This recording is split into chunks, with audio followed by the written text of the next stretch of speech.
Hi, folks. Thanks for watching my monologue. As America starts to reopen, just remember that guns, etc., never closed. They still have over 10,200 square feet of ammo, firearms, and accessories, including safes, and they remain open for business. Stop by their huge store in Mesa or just click on gunsetc.com. And if you like my monologues, please subscribe to 960 The Patriots YouTube channel. Thanks. Welcome back and happy May 22nd. Slightly different monologue for you today. We are heading into Memorial Day weekend, and we won't be with you live on Monday. We'll have our show and some great stuff for you Monday, but we won't be live. And I like to celebrate holidays live with you as best I can.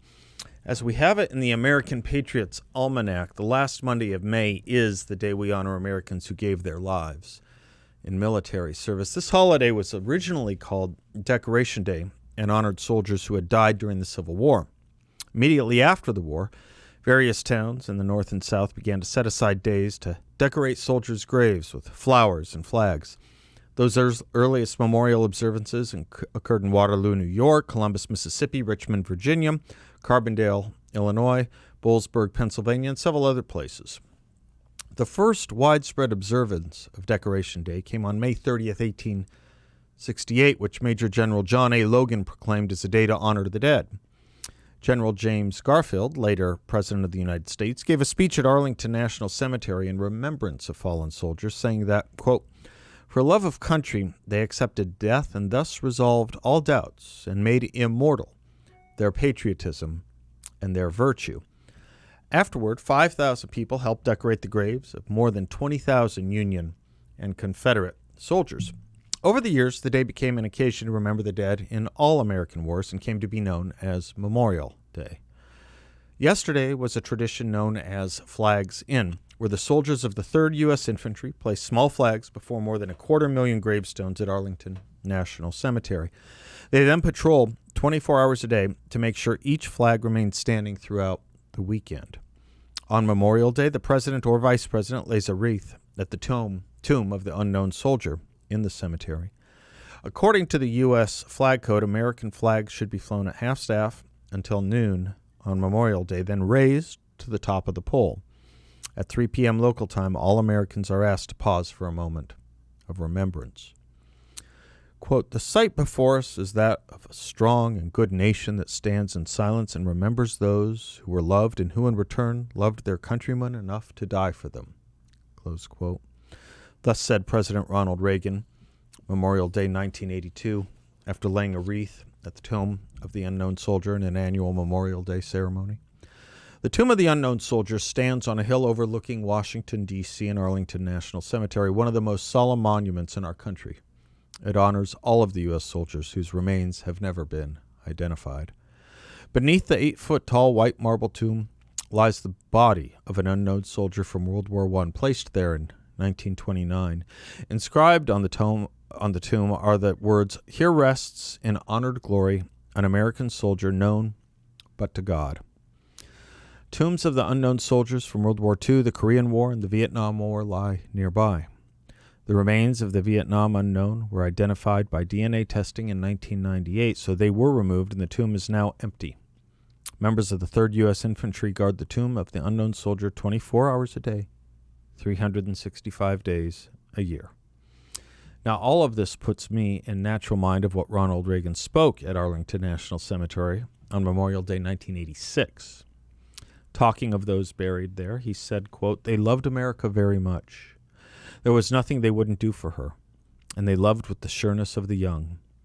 It's hard not to think of the young in a place like this, for it's the young who do the fighting and dying when a peace fails and a war begins. Not far from here is the statue of 3 servicemen, the 3 fighting boys of Vietnam. It too has majesty and more. Perhaps you've seen it. 3 rough boys walking together, looking ahead with a steady gaze. There's something wounded about them, a kind of resigned toughness. But there's an unexpected tenderness, too. At first you don't really notice, but then you see it. The 3 are touching each other, as if they're supporting each other, helping each other onward. I know that many veterans of Vietnam will gather today, some of them perhaps by the wall, and they're still helping each other onward. They were quite a group, the boys of Vietnam, boys who fought a terrible and vicious war without enough support from home, boys who were dodging bullets while we debated the efficacy of the battle. It was often our poor who fought in the war. It was the unpampered boys of the working class who picked up the rifles and went on the march. They learned not to rely on us. They learned to rely on each other. And they were special in another way.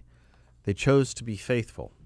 They chose to reject the fashionable skepticism of their time. They chose to believe and answer the call of duty. They had wild, wild courage of youth. They seized certainty from the heart of an ambivalent age because they stood for something. And we owe them something too, those boys. We owe them first a promise that just as they did not forget their missing comrades, neither ever will we. And there are other promises. We must always remember that peace is a fragile thing that needs constant vigilance. We owe them a promise to look at the world with a steady gaze and perhaps a resigned toughness, knowing that we have adversaries in the world and challenges, and the only way to meet them and maintain the peace is by staying strong. That, of course, is the lesson of this century, a lesson learned in the Sudetenland, in Poland, in Hungary, in Czechoslovakia, and Cambodia. If we really care about peace, we must stay strong. If we really care about peace, we must, through our strength, demonstrate our unwillingness to accept an ending of the peace. We must be strong enough to create peace where it does not exist and strong enough to protect it where it does. That's the lesson of this century, and I think of this day, and that's all I wanted to say. The rest of my contribution is to leave this great place to its peace, a peace it has earned. He gave an equally great speech on Memorial Day in 1982, saying, "In America's cities and towns today, flags will be placed on graves and cemeteries. Public officials will speak of the sacrifice and the valor of those whose memory we honor.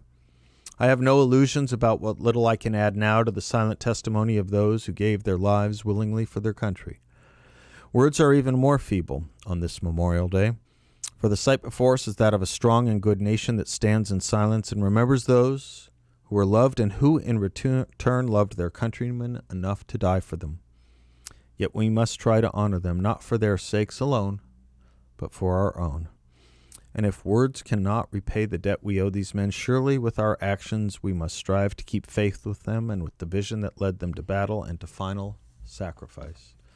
Our first obligation to them and ourselves is plain enough. The United States and the freedom for which it stands, the freedom for which they died, must endure and prosper. Their lives remind us that freedom is not bought cheaply. It has a cost. It imposes a burden.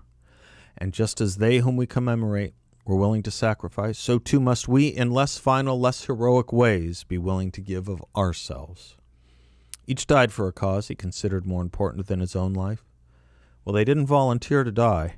They volunteered to defend values for which men have always been willing to die, if need be, the values which make up what we call civilization.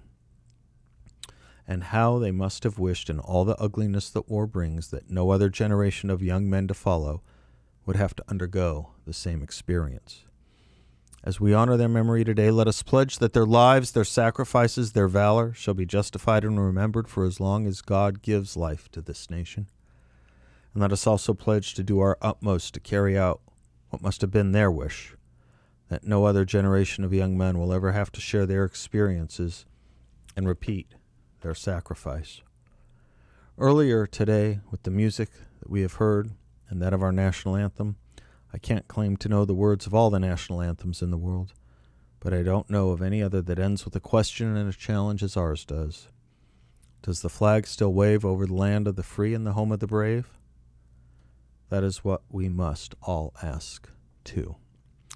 That was Ronald Reagan, 1982, Memorial Day. At the end of this show, I brought my trumpet into the studio, and I'll be playing taps from my horn to close out the show and welcome it in the weekend. I'm Seth Leibson. We'll be right back.